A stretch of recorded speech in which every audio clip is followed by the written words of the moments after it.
Hoje a nossa lição tem como título Como é uma cosmovisão reformada.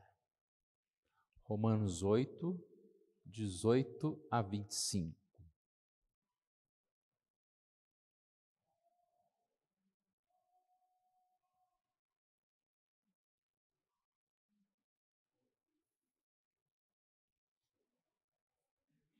Vamos fazer essa leitura. Eu só vou aguardar um minutinho. Quem não recebeu a 3 ainda, da semana que vem, pessoal de cá todo, né? Vamos aguardar terminar. Se você não recebeu, você pode falar aí, que senão a gente meio que fica perdido, né? Com a mão levantada aí, alguém te ajuda. Enquanto isso, nós vamos abrindo as nossas Bíblias, lá em Romanos capítulo 8.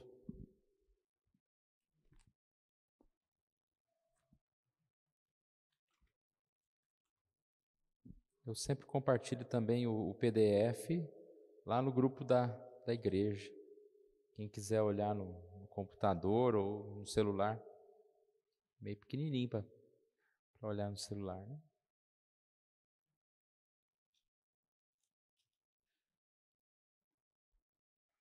Então vamos fazer a leitura. É Romanos capítulo 8, os versos de 19 a 25. Eu vou ler, os irmãos acompanhem. A ardente expectativa da criação aguarda a revelação dos filhos de Deus, pois a criação está sujeita à vaidade, não voluntariamente, mas por causa daquele que a sujeitou, na esperança de que a própria criação será redimida do cativeiro da corrupção para a liberdade da glória dos filhos de Deus. Porque sabemos que toda a criação, em um só tempo, geme e suporta angústias até agora. E não somente ela, mas também nós, que temos as primícias do Espírito, igualmente gememos em nosso íntimo, aguardando a adoção de filhos, a redenção do nosso corpo. Porque na esperança fomos salvos. Ora, a esperança que se vê não é esperança, pois o que alguém vê, como espera? Mas se esperamos o que não vemos, com paciência o aguardamos.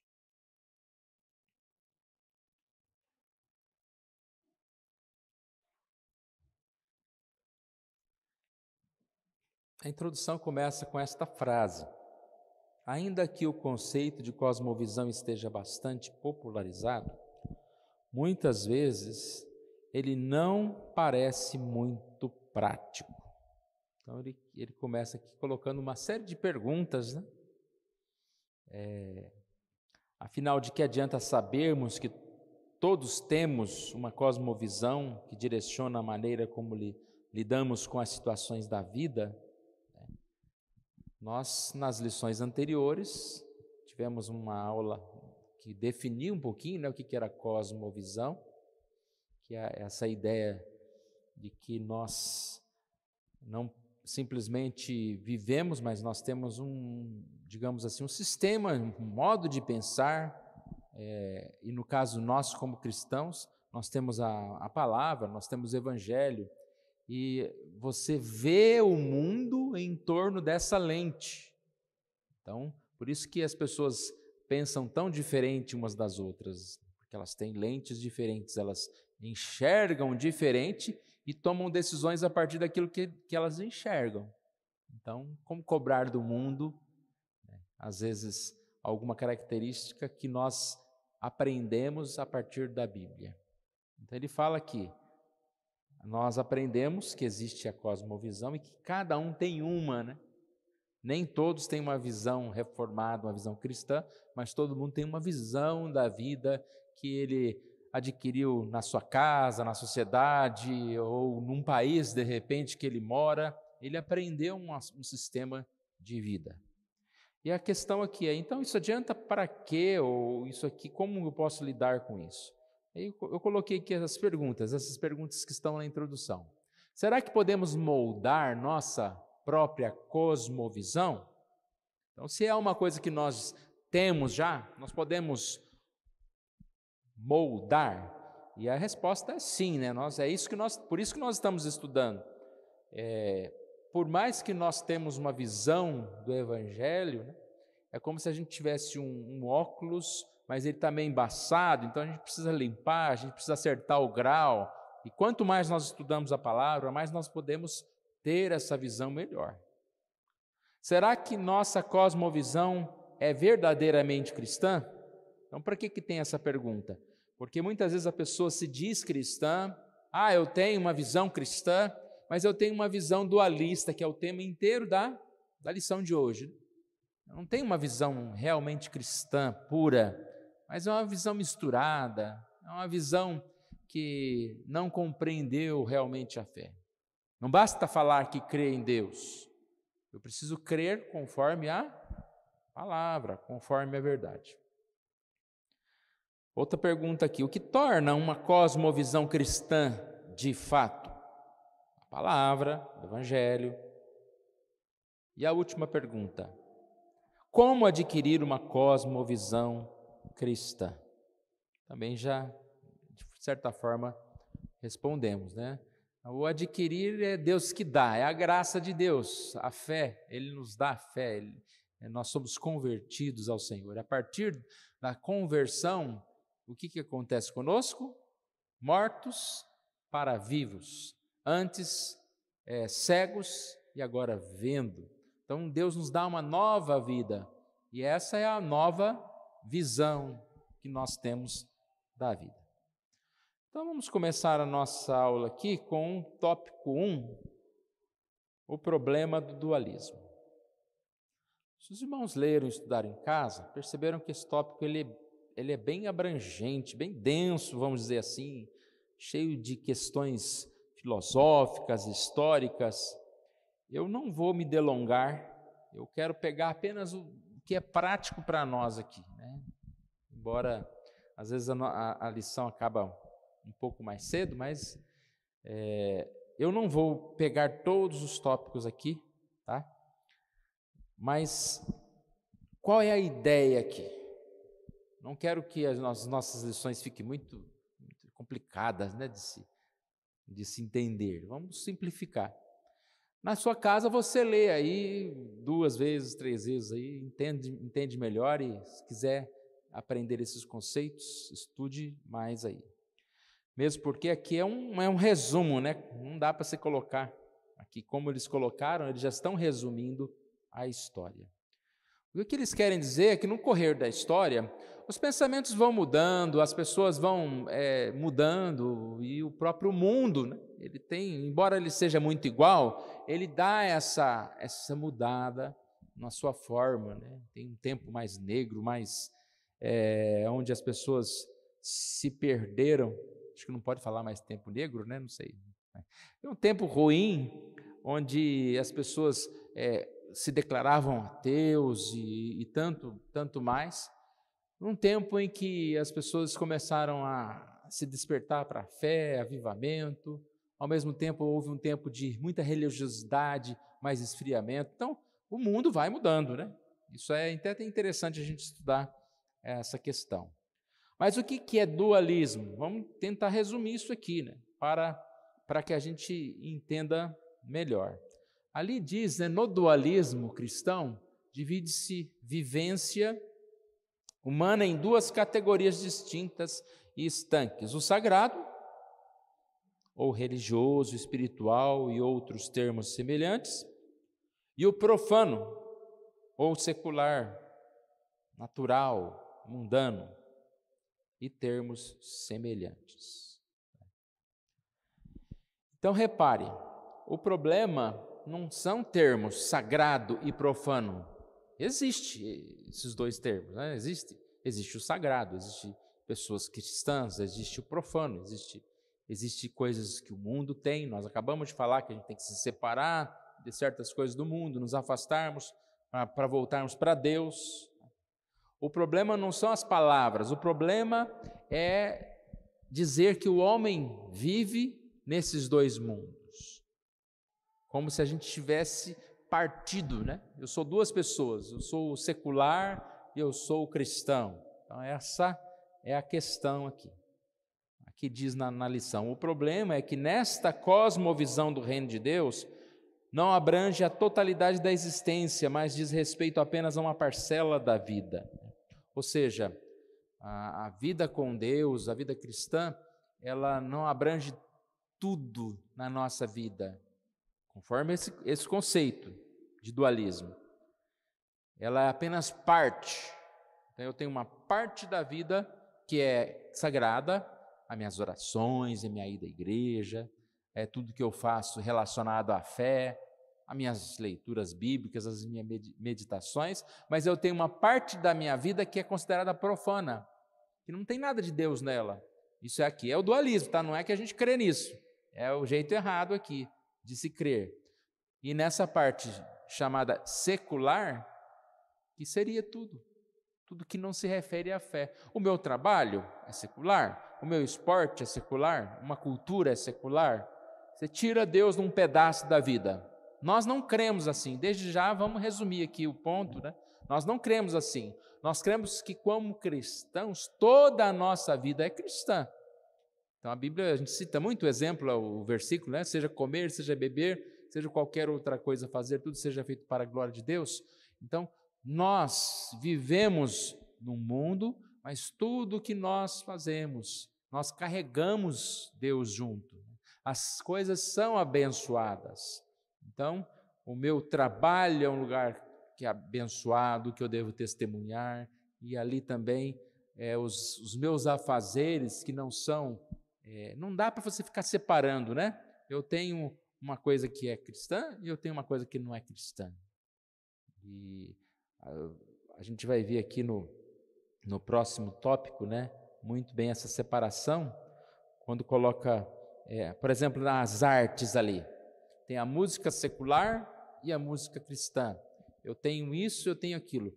Na verdade, eu tenho um ritmo do mundo, um ritmo da igreja. Essa separação é complicada, porque não é o dó maior que é crente, né? Quem fala muito isso é o João Alexandre, né? Um dó maior crente. Não, quem está tocando aquela música, qual o objetivo daquela música, né? Qual é a qualidade daquela letra, o que se fala, né? Então, a gente tem que tomar cuidado, mesmo porque hoje em dia, por exemplo, falando de música mesmo, né, tem muita música evangélica que é pior do que outras canções por aí, né? Não falam nada, né? Não expressam nada. Então, esse tema aqui, o problema do dualismo, ele reflete uma forma errada, uma cosmovisão errada. O que é cosmovisão? Visão, cosmo, mundo. Uma visão do mundo errada. É uma visão onde o homem está partido. O cristão, ele é partido, ele tem uma atividade que ele faz totalmente, que não se refere a nada de Deus, e ele tem uma parte que é a parte de Deus.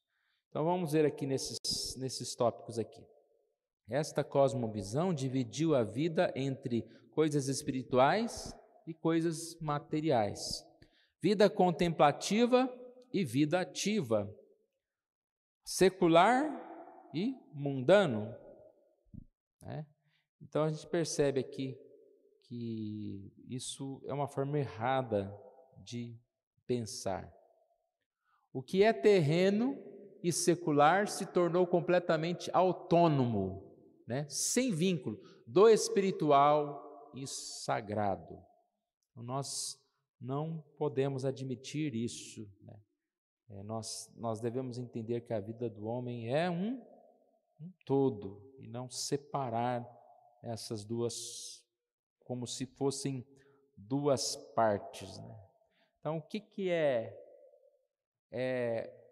que quem segue essa forma de pensar do dualismo pensa?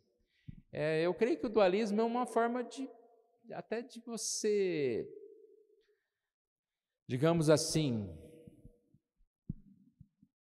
tentar ficar mais tranquilo, né? Não, isso aqui é parte do sagrado, então quando é sagrado eu tenho uma responsabilidade. Não, isso aqui é do mundo, é do mundo, eu não tenho tantas obrigações assim. E contrário, né, irmãos? Nós temos a profissão de fé, né?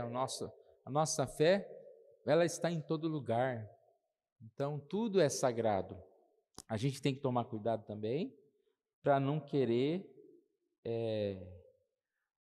exagerar nessa ideia do sagrado, né? Então, você começar a querer espiritualizar todas as coisas de forma que elas fiquem com a cara, né, de Deus, né? Então, tudo espiritualmente é de Deus, não precisa necessariamente ter uma imagem, algo visual. Deu para a gente ver bastante aqui, então? Terminando esse primeiro ponto, aqui diz: a visão dualista leva o cristão a servir a dois senhores, um aos domingos e outro durante o meio da semana. E é bem isso, né? Há uma separação. Domingo, ou na igreja, ou nas coisas de Deus, eu tenho uma visão. Trabalho, não. Eu já tenho uma outra forma de pensar. E essa visão favorece a você viver de uma forma, vamos dizer assim, a desrespeitar, né, a Deus nas coisas do dia a dia. Não, essas coisas são do mundo. Separa. E a gente vive uma forma de dualismo, como eu disse, no correr da história, esse mesmo pensamento dualista, ele vai mudando. E nós podemos dizer que nos dias de hoje, esse pensamento nunca foi tão forte, porque as pessoas, elas realmente querem viver isso. Nós não estamos vivendo um tempo de ateu, todo mundo fala, não crê em Deus. Nós estamos vivendo um tempo de que as pessoas falem que creem em Deus, mas elas tentam viver esse dualismo. Vai lá no grupo, vai na igreja no domingo, na segunda-feira vai lá para não sei o quê. O trabalho não é santificado, a vida não é santificada. E a única forma de tentar garantir o dualismo é começar a dizer que a Bíblia não tem valor, não tem importância. Eu tenho falado várias vezes sobre isso. Nós temos visto muito esse problema do liberalismo teológico, que as pessoas estão descaracterizando a Bíblia, estão colocando de lado a Bíblia. Não sei quantos viram fofoca gospel. Essa semana a Xuxa resolveu falar da Bíblia. E aí ela falou, a Bíblia precisa ser reescrita. Agora, por favor, né? A Xuxa vai falar da Bíblia, vai ensinar da Bíblia, né? Então as pessoas hoje em dia, elas acham que pode falar de tudo, né? Está desse jeito. Uma pessoa que nunca entendeu de política, fala de política. Outro que nunca foi economista, fala de economia. Todo mundo fala de tudo, quer falar de tudo. E às vezes nessa história de querer falar de tudo, você fala de uma coisa que você não conhece, não entende. Depois que ela deu essa declaração, apareceu um monte de pastor, um monte de pessoa que começou a gravar vídeos e criticá-la. Não vou entrar no detalhe se isso que deve fazer ou não deve fazer, né? Mas fizeram, falando que a Bíblia é a palavra de Deus, que ela não podia falar daquilo que ela não entende, né? E o mundo de hoje, né, além dos vídeos, teve muita comentário, as pessoas escrevem, né, comentando, vários comentários, né, que agora não precisa mais de tocar o disco ao contrário, né, que a Bíblia, que a Xuxa está falando, o que ela já está falando já é algo errado, né? Essa história do disco ao contrário é que na época antiga, os cristãos começaram a falar que tocando o disco da Xuxa ao contrário, falavam umas Exu lá, algumas coisas bem do passado, né? Então diz que hoje ela não precisa nem virar ao contrário, que ela já fala para o mal, assim. E aí, irmãos, uma das coisas que aconteceu, eu não posso comprovar, mas eu estou passando como eu vi. Eu posso comprovar que essa pessoa falaria isso, mas está lá. uma declaração do Caio Fábio. Não, Xuxa, fica tranquila. A Bíblia não é a palavra de Deus mesmo, só Jesus é a palavra. A Bíblia, não tem que preocupar com a Bíblia, não. Eu vou te encontrar, nós vamos conversar e fique tranquilo, não dá atenção para todo mundo que está falando isso. O que eu disse é que eu não sei ao certo, eu vi lá a foto como se fosse o Caio Fábio falando, provavelmente foi ele mesmo. Eu estou falando que eu não posso afirmar, né? Porque hoje tem tanta fake news aí, para alguém escrever isso, colocar o rosto do Caio Fábio lá, não é difícil. Mas o que eu estou falando é que o Caio Fábio fala isso, porque eu já vi em vídeos ele falando exatamente isso, que a Bíblia não é mais a palavra de Deus, não é mais não, nunca foi, né? Que Deus é Jesus só. Então o Caio Fábio foi um pastor lá dos anos 80 e que infelizmente, naquela época ele era o Hernandes de hoje, né? E a gente nunca imaginaria que uma pessoa, como que você imaginar um Hernandes hoje, de repente, falar contra a Bíblia, falar contra Deus e falar contra tudo. Mas é isso. Então, o que eu estou querendo dizer com essa história? É o dualismo bem presente. A pessoa quer ser de Deus, quer ter fé, mas ao mesmo tempo quer viver do jeito que quer. Para que isso possa ser possível, o que é mais fácil? Eu vou dizer que a Bíblia não é a palavra de Deus, porque a Bíblia está falando muito claro, né? A Bíblia é clara no que ela fala, do que é pecado, do que é errado. Então, para você viver esse dualismo, você tem que tentar anular a palavra. Mas vamos lá. O ponto 2, cosmovisão reformada. Somente uma visão de mundo que seja moldada pelas Escrituras Sagradas e que busque nelas o fundamento para uma perspectiva abrangente da vida e do mundo, merece o título de cosmovisão cristã. Então, aqui ele vai falar nesse tópico que não é simplesmente cosmovisão ou uma cosmovisão cristã, é um termo muito vago, né? Você fala cosmovisão cristã. Algumas pessoas dizem que tem uma visão cristã, mas será que tem mesmo?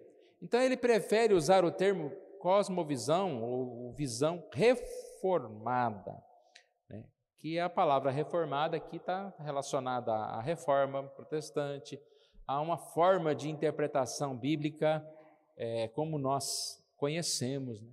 De forma confissão de fé, os catecismos, uma forma mais digamos assim, elaborada, doutrinária.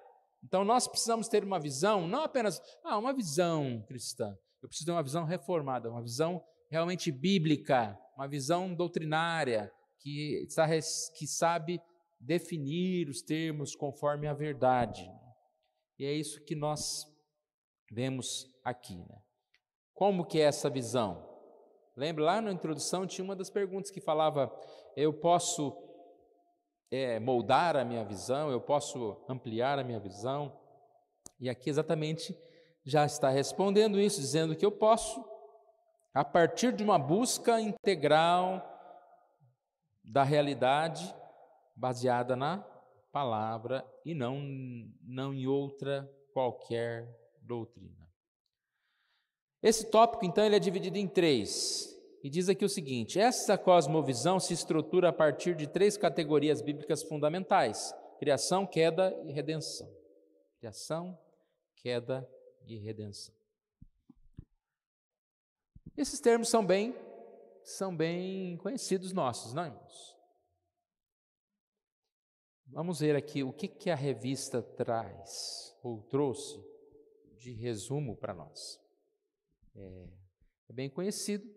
Todo mundo sabe que nós somos criados por Deus, criatura de Deus. No princípio, Deus criou a terra e formou o homem. Então, a minha visão ela tem que estar baseada nessa verdade, nesse milagre, na criação. E depois, a minha visão está baseada também em explicar o pecado, em explicar os problemas, em explicar o mal na queda. Esse homem caiu, esse homem pecou. E por isso a desestrutura veio ao mundo. Mas a minha visão tem que estar baseada também na redenção, porque senão está tudo perdido. Nós vivemos em pecado, nós estamos perdidos. Não, Jesus morreu e ressuscitou e assim eu tenho a vida eterna. É um óculos para que a gente viva. Nós falamos bastante nas pregações sobre a ressurreição, que nós temos uma esperança viva. Por que a gente espera não é o dia de amanhã? O que a gente espera não é uma aposentadoria feliz? O que a gente espera? A vida eterna, Cristo Jesus. Nós queremos um dia bom amanhã, queremos trabalhar e poder aposentar, queremos tudo isso, mas a nossa esperança não se limita a estas coisas, porque nossa visão é mais abrangente, a visão eterna. Então vamos ver aqui, primeiro, criação. Primeira categoria fundamental em uma cosmovisão bíblica é a criação. E aqui nós temos 2 tópicos dentro desse tópico criação. O mundo foi feito originalmente por Deus, 1. E 2, o mundo é sustentado continuamente por Deus.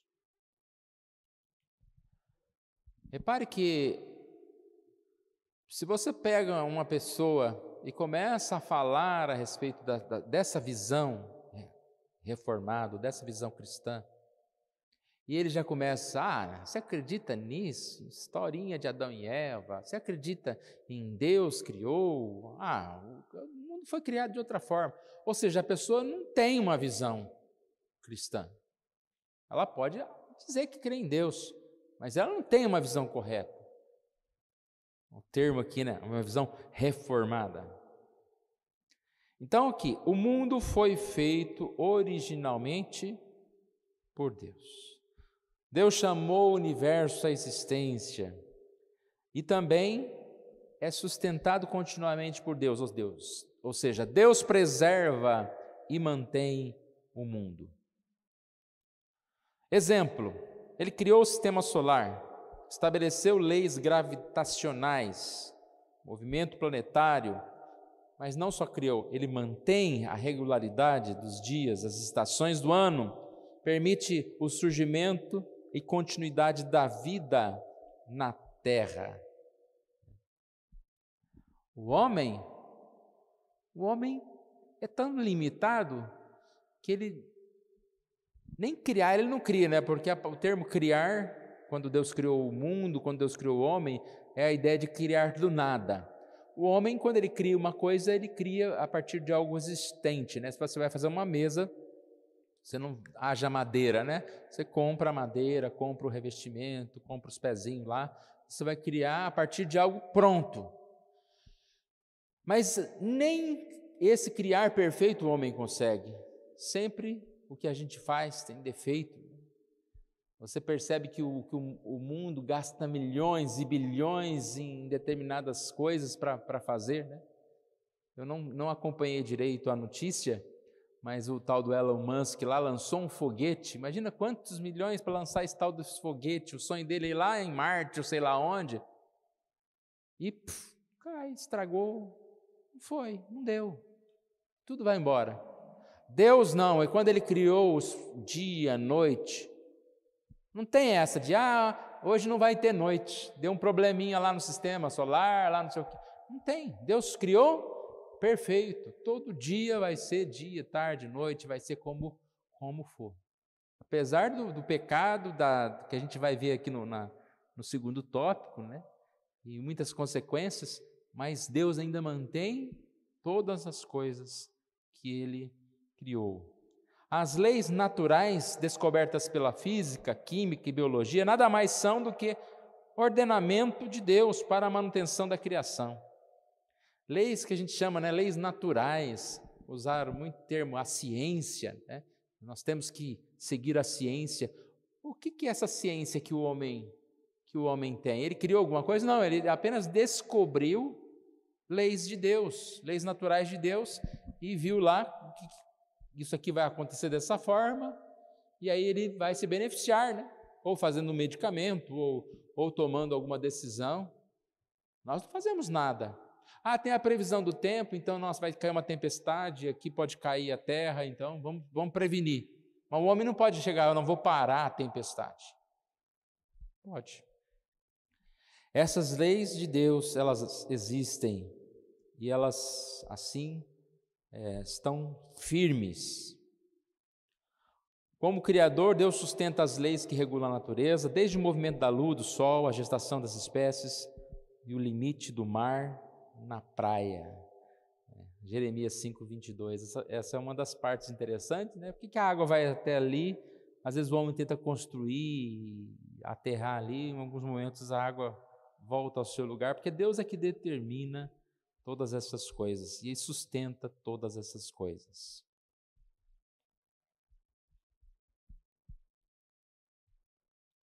Tanto animais quanto elementos climáticos executam sua palavra. Aí é o Salmo 148 que está ali, uma partezinha dele, né? Louvai ao Senhor da terra, monstros marinhos e abismos todos. Fogo e saraiva, neve e vapor, e ventos procelosos que lhe executam a palavra.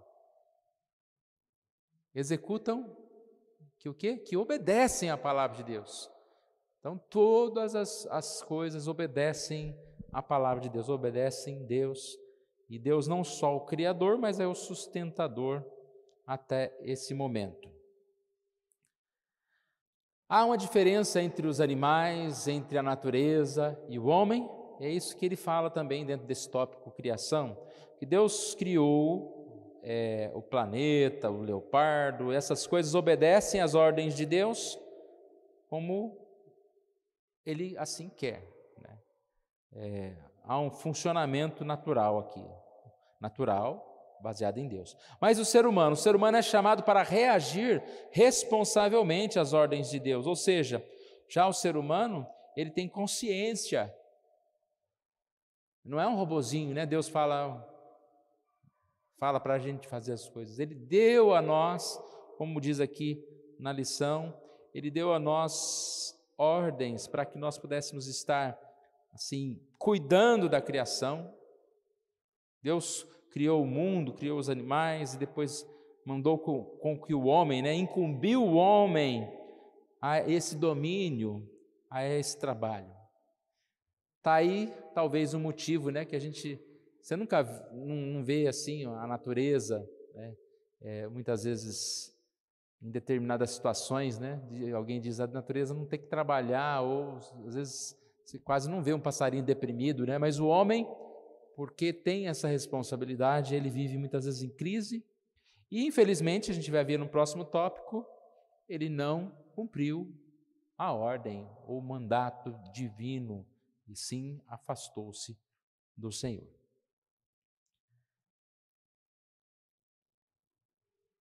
Os homens desobedeceram a ordem divina, concluímos que não fazem por mera ignorância, mas por rebeldia contra Deus. Então há uma responsabilização aqui do homem. Então, quando nós fazemos, há uma responsabilização. Porque o mundo, ele tenta tirar isso, né? Tirar a responsabilidade de si mesmo. Ou é uma desculpa, fui criado assim. A doença é uma grande desculpa. Eu estava vendo também uma reportagem de uma ladra, vamos dizer assim. E ela falou, mas eu tenho uma cleptomania, eu tenho mania de roubar. Mania de roubar é roubar pequenas coisas. Ela armava planos enormes para roubar. Aí vai dar desculpa, eu sou doente. Então tudo é desculpa, né? Não, eu roubo porque eu sou doente, eu faço isso porque não sei, eu matei por causa daquilo, né? Então o homem, ele tenta não se responsabilizar de nada, mas não, nós somos sim responsáveis, porque Deus deu capacidade para nós tomarmos decisões, para nós discernirmos, isso faz parte da nossa criação. Vamos para o ponto 2, queda, 2b. O que a lição fala a respeito deste ponto? As Escrituras ensinam que o pecado de Adão e Eva não foi um ato isolado de desobediência, mas um evento de significação catastrófica para a criação como um todo.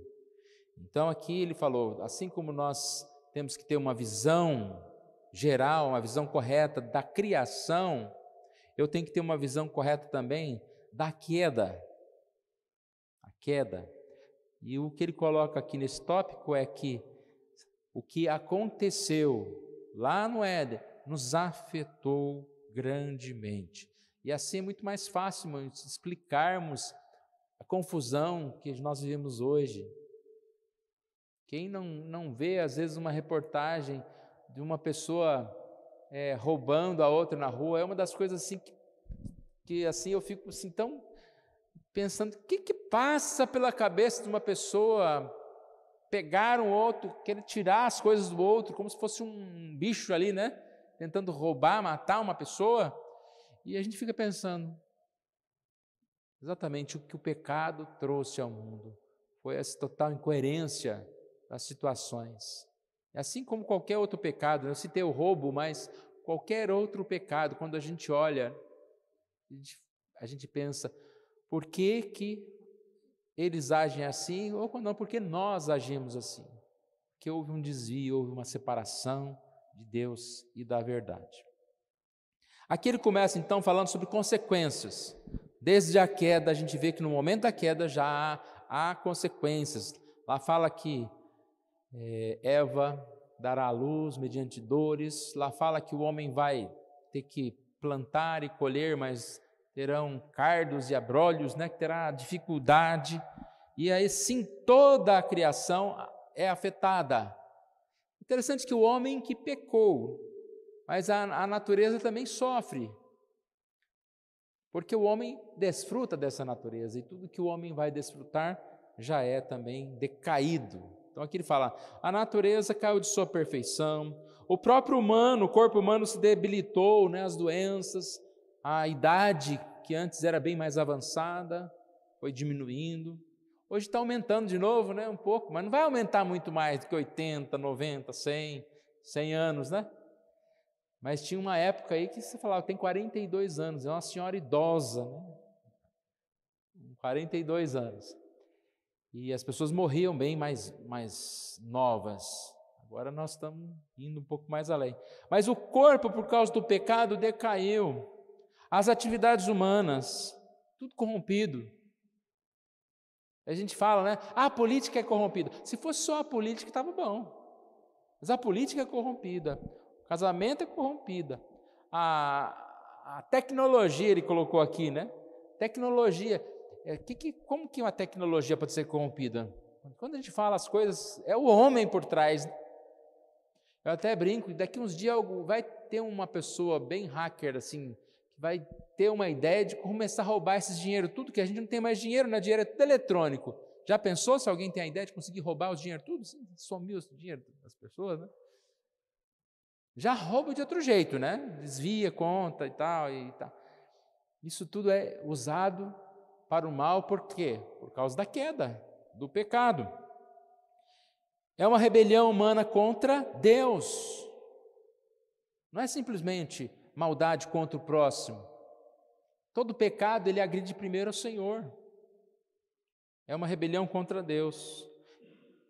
A queda também alterou a criação, o mundo. Como a gente vê o mundo, no sentido de estar desmatamentos, sofrimentos e poluição. O texto de Romanos 8 que nós lemos no início aqui fala, né, sobre a terra, a criação também está sujeita à vaidade.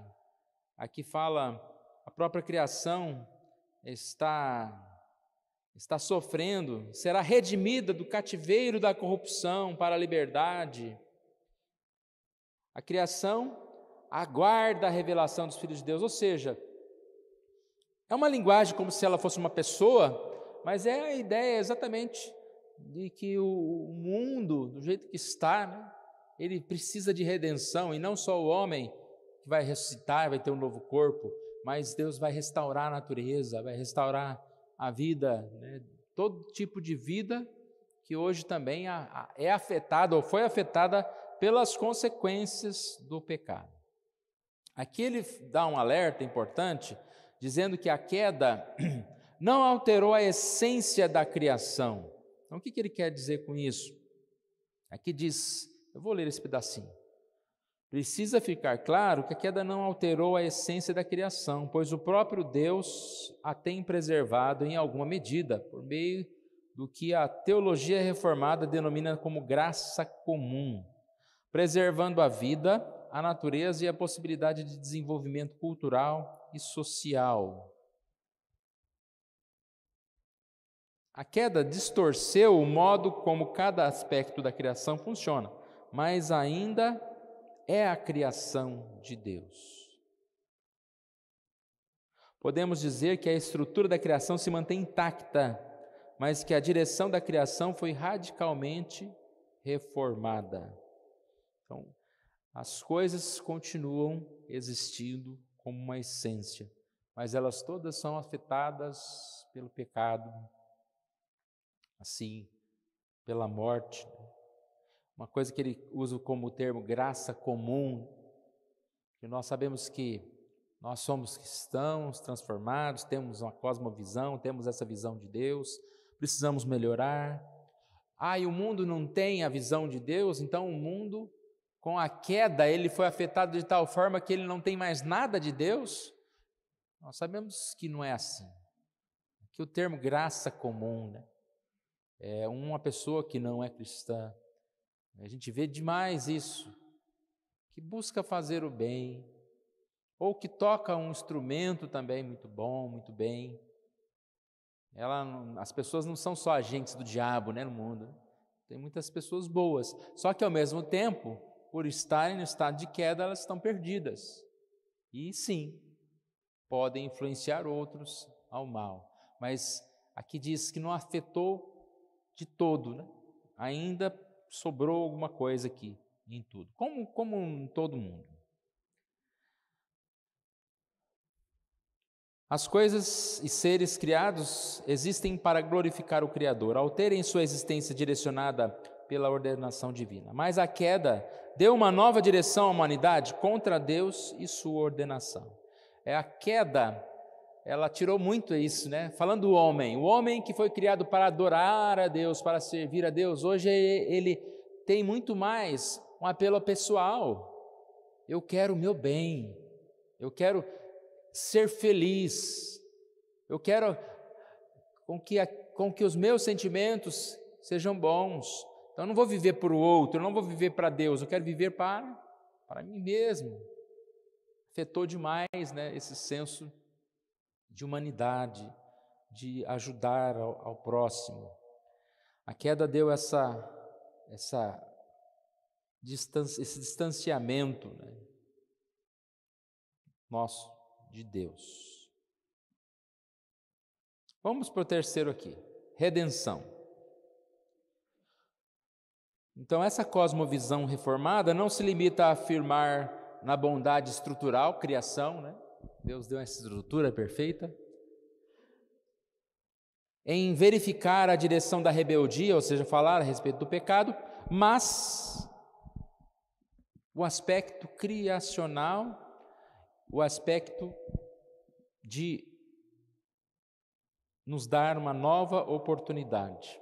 Então não é só criação e rebeldia, mas aqui, como está escrito ali, a cosmovisão reformada proclama que em Cristo cada aspecto da criação que foi corrompido pelo pecado é restaurado. É restaurado. Nós já vivemos nesse já ainda não, né? Porque Jesus já veio a esse mundo. Ele restaurou a nossa vida. Nós estamos nesse caminho de restauração. A própria vida, ela é restaurada porque Deus ainda sustenta e dia a dia vai transformar.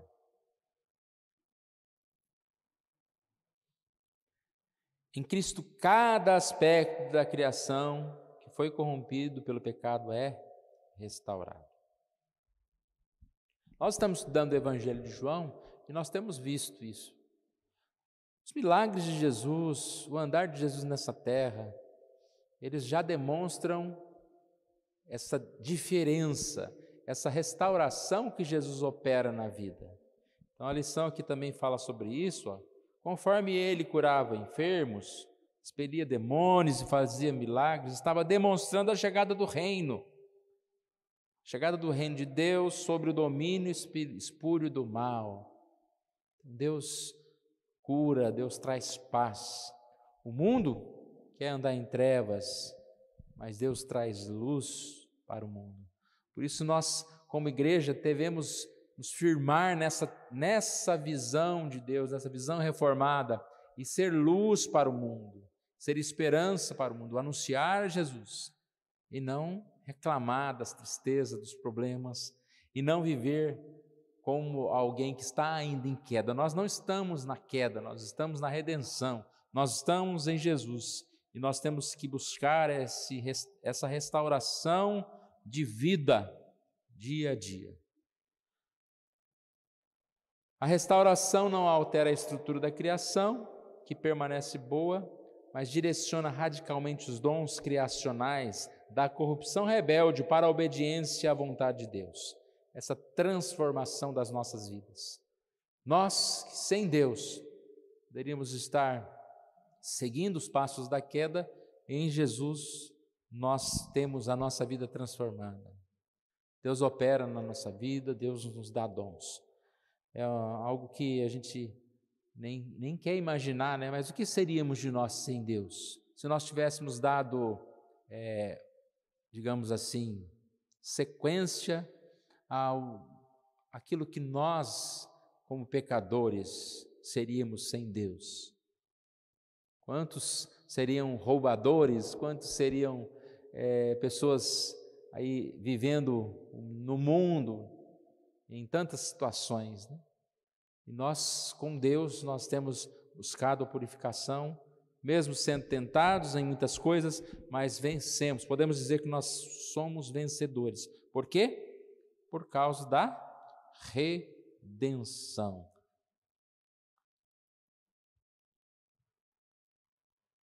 Para o dualista, voltando lá ao tópico 1, a redenção significará a suspensão das áreas da existência não espiritual e terrenas. Então é como se um dia não precisasse mais de um lado da vida, né? Pudéssemos viver só um lado espiritual. Mas para nós que cremos numa visão, temos uma visão reformada, a redenção significa essa erradicação do pecado e do mal em todas as coisas, em toda a criação. Nós vamos poder viver e fazer todas as coisas sem essa maldade das coisas. Ou seja, eu não preciso separar um termo, não preciso me separar. A vida com Deus, os céus, não vai ser como um mosteiro que você fica isolado num lugar somente orando e não tem outras atividades, né? A vida com Deus, ela é levar Deus para as atividades que nós assim fazemos.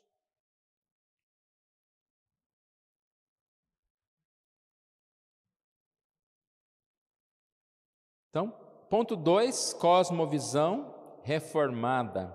É uma cosmovisão estruturada nessas 3 categorias bíblicas fundamentais: criação, queda e redenção.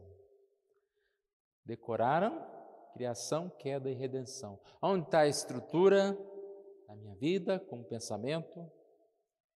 Sou criado por Deus, eu sofri as consequências da queda, do pecado, mas mais do que as consequências do primeiro Adão, em Cristo, o segundo Adão, eu fui redimido, salvo, justificado, estou a caminho do Senhor. Como muda, né? Se a gente tiver essa visão da vida, muda muita coisa para nós. Conclusão.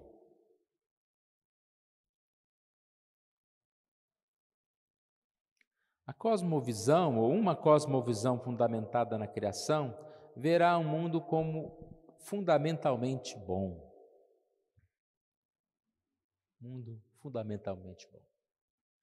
A visão que nós temos a partir da Bíblia é uma visão do bem. O cristão, ele é alguém chamado para alegria. Então, se nós buscarmos a companhia de Deus, os caminhos de Deus, a gente não vai dar tanta importância para os problemas, para as contrariedades, para as tristezas desse mundo. Nós vamos vencer e ter uma visão boa do mundo.